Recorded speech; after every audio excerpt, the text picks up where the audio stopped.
There comes a time when the pain becomes so great that you feel like you can't take another day. And it is exactly at that moment that everything can change. Have you ever felt like giving up? The urge to truly give up. Waking up in the morning and thinking, I can't do this anymore. It's not possible. It's over. Maybe you're struggling to support your family. Maybe you're trying to build a business from scratch. Maybe you're tired of trying and seeing no results. And then that voice in your head says, let go of this. It's not worth it. You weren't born for this. But I'm going to tell you something that could change everything for you today. There's a word in Japan, a word that saved many people from total collapse, an expression that gave people the strength to rebuild an entire country from the ashes, a word that helps transform pain into purpose. This word is Gambaru. And before you think this is just another Japanese philosophy, wait just a second. I'm going to tell you the story of a young man, a simple guy who lived in rural Japan just after World War II. He had no money. He didn't have much food. He had no hope. But he had something that most people throw away at the first sign of trouble, and that something changed everything. Before I tell you this story, I invite you to subscribe to the channel, like this video, and comment below. What's your biggest struggle right now? What's making you think about giving up? I try to read and respond to as many comments as possible, and rest assured, you're not alone. Thank you very much for your attention. Now, let's get back to the video. Chapter 1. Kenji's Story. Japan, 1947. 2 years after the end of World War II. The country was destroyed. Literally destroyed. Entire cities turned to rubble. The economy collapsed. Millions of people died. And those who survived were starving. Many families struggled just to survive. In the midst of all this, there was a 19-year-old boy named Kenji. Kenji lived in a small village in the countryside, far from the big cities, far from any help. He lived with his mother, 2 younger brothers, and his grandmother. His father had died in the war. What now? Kenji was the man of the house. But how can you be the man of the house when you have nothing? No food, no money, no contacts. Every morning, Kenji woke up with an empty stomach and the weight of the world on his shoulders. He saw his mother trying to hide her tears. He saw his little brothers asking for food that he didn't have. And the worst part, he felt like a failure. I should be able to take care of them, he thought. But I can't. I am weak. Kenji was disciplined. He woke up early. He worked hard in the fields. He took on extra work when the opportunity arose. But no matter how hard he tried, it wasn't enough. Reality was brutal, and hope was dying. One day, Kenji couldn't take it anymore. It was early morning, biting cold. He had left to look for work on a nearby farm. But when he got there, the farm owner looked at him and said, I have nothing for you, boy. I can barely pay the people who already work here. Kenji returned home empty-handed, empty-hearted. He sat on the dirt floor at the entrance to the house. He looked up at the gray sky, and he cried. Not the usual cry of sadness. It was a cry of defeat, of surrender. I can't take it anymore, he whispered. I tried. I swear I tried, but I can't. There's no way. He sat there, lost, and then someone appeared. He was an older man, simple clothes, calloused hands. He stopped in front of Kenji and asked, Is everything okay, young man? Kenji wiped his face quickly. Yes, sir. I'm just tired. The old man smiled. A small smile, the kind that carries a lot of history. Tired or defeated? Kenji was silent. Are you looking for work? The man asked. I am, but no one is hiring. I am, the man said. Kenji lifted his head. He looked at the man with a mixture of hope and distrust. Are you hiring? To do what? I have a small carpentry shop in the next town over. I need someone to help. I can't pay much, but it's honest work and there's food. Kenji felt something ignite inside him. A spark, small, but it was there. I accept, sir. I accept anything. The old man held out his hand. My name is Tiada. You start tomorrow. The next day, Kenji arrived early at Tiada's workshop. It was a small place, simple, old tools, the smell of wood. Tiada was there working in silence. Good morning, Mr. Tiada. Good morning, Kenji. Ready to work? Yes, sir. And so it began. The first few days were difficult. Kenji knew nothing about carpentry. His hands bled, his muscles ached, but he didn't complain. He needed that job. Tiada observed everything in silence, with attention. After a week, While they were having simple tea at the end of the day, Tiata said something that Kenji would never forget. Kenji, do you know what Gambaru is? Kenji shook his head. No, sir. Gambaru is a very old word. It means to persist, to do your best, to not give up even when everything seems impossible. Kenji listened, but he still didn't fully understand. Tiata continued. You know, Kenji, after the war, many people lost everything. I lost it too. My home, my family, my job. I was left with nothing. Kenji looked at him surprised. But I chose Gambaru. I chose to persist. One day at a time, one plank at a time, one tool at a time. And look where I am now. It's not much, but it's mine, and I built it with my own hands. But sir, what about when you feel like you can't take it anymore? That's exactly when you need Gambaru most, because it's in pain, Kenji, that we grow. It's not in ease, it's in struggle. Chapter 2. The Transformation. Kenji began to understand. It didn't happen overnight. It happened little by little. There were days when he woke up exhausted. His hands were sore. His body was aching. But he remembered Gambaru. There were days when the work was repetitive, boring, no fun. But he remembered Gambaru. There were days when he wanted to drop everything and go home. But he remembered Gambaru. And do you know what happened? He started to get better. His hands stopped bleeding and began to grow calloused.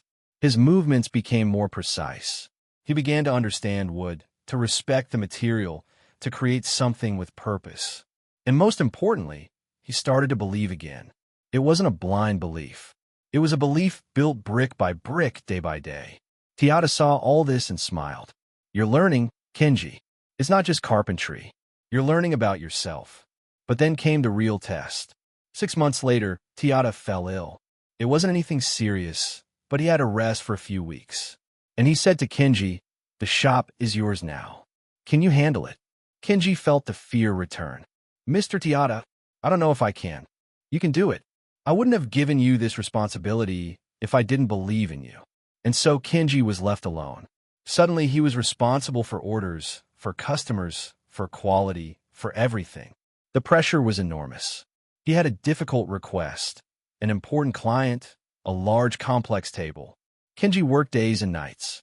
He sweated. He made mistakes. He redid them. He made mistakes again. And one morning, he looked at the half-finished table and thought, I'm not going to make it. I'm going to disappoint Mr. Tiata. I'm going to lose this client. I'm going to lose everything. He sat on the floor, head down. And then he remembered. He remembered Tiata's words. It's in pain, Kenji, that we grow. He took a deep breath. He got up and continued. Kenji finished the table. It wasn't perfect, but it was honest. It was made with care, with dedication, with Gambaru. The customer came to pick it up. He looked at the table. He ran his hand over the wood. He tested the structure, and he smiled. This is a masterwork. Who did this? Kenji shyly said, Me, sir. You? But you're so young. Congratulations. I'll recommend your work to everyone I know. When the customer left, Kenji was left there alone in the workshop, and for the second time in his life, he cried. But this time, it wasn't tears of defeat. It was a cry of victory. Tiata returned, recovered, and saw what Kenji had done. You did it, kid. I did it, sir. Because of you. Because of Gambaru. Tiata placed his hand on Kenji's shoulder. It wasn't because of me. It was because of you.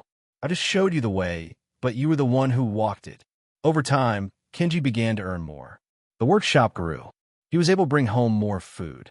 He was able to provide a better life for his mother, his siblings, and his grandmother. He didn't get rich, but he didn't need to because he had achieved something much greater than money.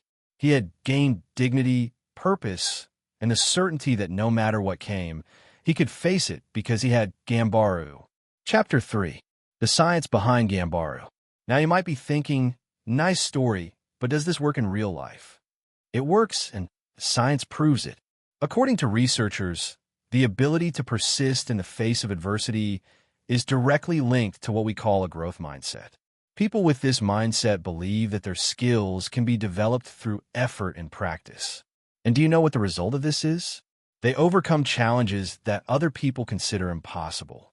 A neuroscientist explained in a recent study, when we face difficulties and choose to persist, our brains create new neural connections. We literally become mentally stronger. In other words, pain is not the end. Pain is the beginning of transformation. But there's one detail. Not just any kind of persistence works. Some people persist in the wrong way. They bang their heads against the wall without changing their strategy, and then they get frustrated. Gambaru isn't about being stubborn. It's about being resilient. It's about adapting. It's about moving forward, yes, but with intelligence. And it's about always remembering your why. Chapter 4. Your Gambaru moment. Now, I want you to think about your life. What is your struggle right now? Maybe you're trying to support your family. Maybe you're building a business. Maybe you're studying for a career change. Maybe you're just trying to survive. And it's hard. I know. There are days when you wake up and think, I can't take it anymore. There are days when the math doesn't add up, when the results don't come, when no one believes in you, and you feel like giving up. But I want you to remember Kenji, a 19-year-old boy post-war with nothing. Absolutely nothing. But he didn't give up because he understood something profound. Pain is part of the process.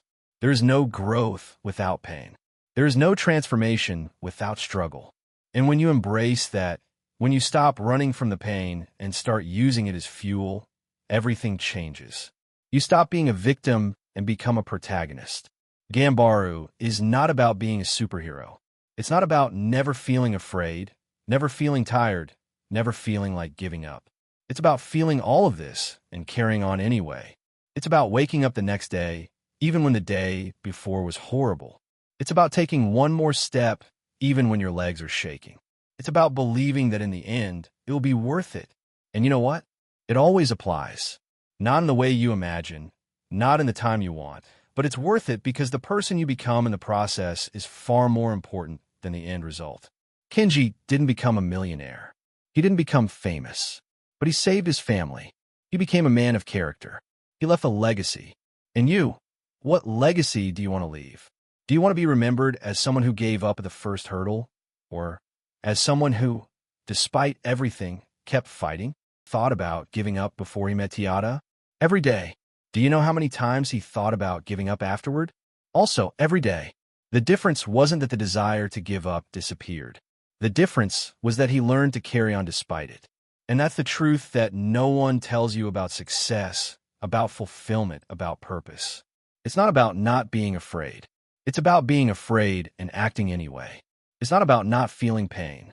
It's about feeling pain and transforming it into strength. It's not about waiting for the perfect moment.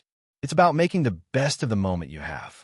So when you're at your limit, when everything seems impossible, when you feel like you can't take another day, remember Gambaru.